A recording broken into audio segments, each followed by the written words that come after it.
Three disturbing and deadly cases of domestic violence in just one day. 7 Action News investigator Scott Lewis joins us now. Scott, you've been looking into this. You found tens of thousands of victims and cases every year, and that's just Michigan alone? That is Michigan, according to state police documents, something they call the Michigan Incident Crime Reporting System. And the incidents run the gambit from violent homicides to cases where there was no physical injury at all. According to the records, there were over 95,000 cases of domestic violence reported to the police in 2011. The most recent year that the stats are available for. Of those 95,000, more than a third involved boyfriend-girlfriend or former boyfriend-girlfriend, and only a small fraction of the incidents, 101, were fatal. So, Scott, it seems that men commit these crimes more than women. Do the statistics bear that out? They do. There were way more female victims and more male offenders is what we find in the statistics. When you break it down by sex, the vast majority of victims, about 68,000, were women, and more than 26,000 victims were men. Okay, so we covered the gender issue there. What about age? Is there any sort of statistic that shows that an age is more prevalent to do this than others? Yeah, it's kind of interesting. The ages range from under 9 years old all the way to 99 plus, but the largest group of offenders and victims are in their 20s. Nearly one-third of all the domestic violence offenders were between the ages of 20 and 29, and one-third of the victims were also between 20 and 29 years old. And more than one-third of the 95,000 domestic violence cases involved no physical injuries. Domestic violence, by definition in Michigan, can involve things like terrorizing, frightening, or intimidated. And any way you cut it, there's a lot of domestic violence going on in Michigan. It's really kind of a sad commentary on how many people hurt the ones they love or loved. And certainly so in a case of maybe a personal protection order may not necessarily always save somebody. We see it time after time as these things ratchet up. The women usually get PPOs or the men, and they don't stop the people. That's a story for another day, I think, just the PPOs by himself. Okay, investigator Scott Lewis covering some surprising numbers.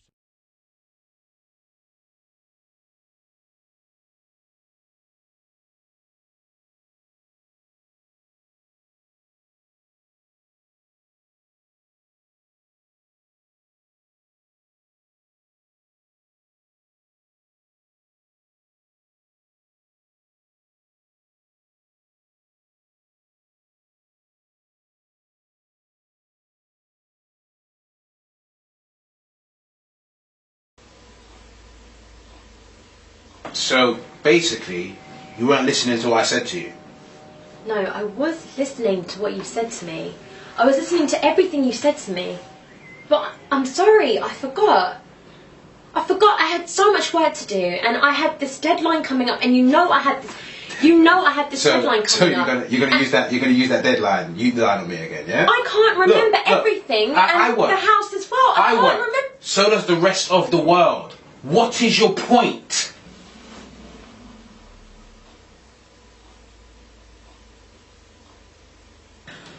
Baby, I don't know what else to say to you except that I am sorry. But that's all you ever do. I'm sorry. You say sorry and then you do the same thing again. It's pointless. So tell me how I can make it up to you. Do you know what? Just leave me it. Just leave it. I'm not interested. Just leave me alone.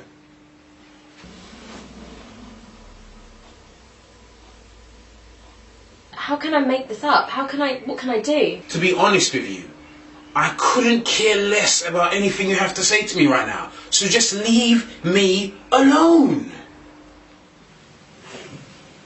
Why are you being like this? How am I being?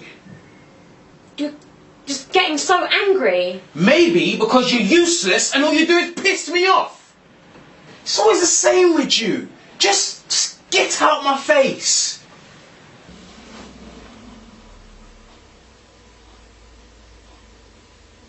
I just don't know why you have to be so ignorant. Why do you have to be so ignorant?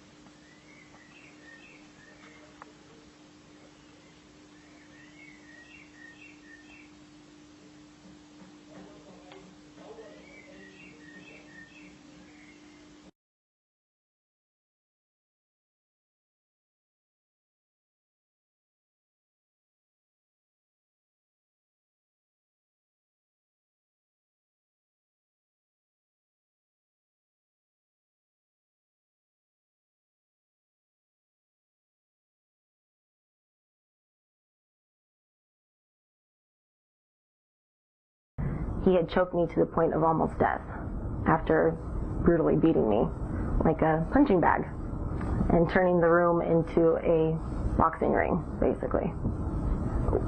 The whole time that he was beating me and punching me and throwing me across the room, I do remember thinking to myself, you can hit me all you want, but I will walk out of here, or at least get out of here alive. I do remember thinking, I will not have my family, bring me home in a body bag. It's just not going to happen. And I stayed pretty strong that whole time, and then at the point where he had pinned me down on the bed and put me in a position where I couldn't move, he bent down on top of me and whispered in my ear, I'm going to kill you now. I want you to think your last thoughts before you go. And then he proceeded to start choking me, which everything went black. And I remember going, and that was the very first time that whole night that I thought, I'm going home, dead. I'm going to die.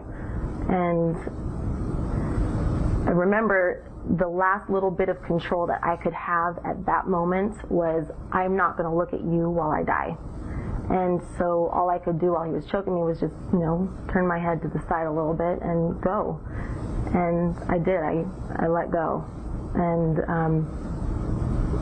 I don't know what happened. I don't know how he was thrown off of me, but he was. And I was able to get up and go across the room to get away. I was made to make it think it was my fault. And it's the worst feeling ever. And it's something you can't ever, it takes time, you work on it, but it stays with you. Take it one step at a time. If you look way too far ahead of it, it's overwhelming, it's scary, and you won't leave. You have to look at it one little baby step at a time, otherwise you're not going to get out. And what's most important? Is it most important to have that ring on your finger and say, I'm still married, or is it important to get you and your children, if that's the case, out of a house that's volatile and dangerous? What's more important? Being found in a body bag or getting out? My involvement with the Shasta Family Justice Center started before we even opened, and it was just a thought being put together, basically. It's one of the most important things, I think, in my life, as far as, things that I've accomplished. And to be somebody that can represent strength to somebody else is phenomenal. The Shasta Family Justice Center is a place of hope, it's a place of safety, and it's a place of support and love.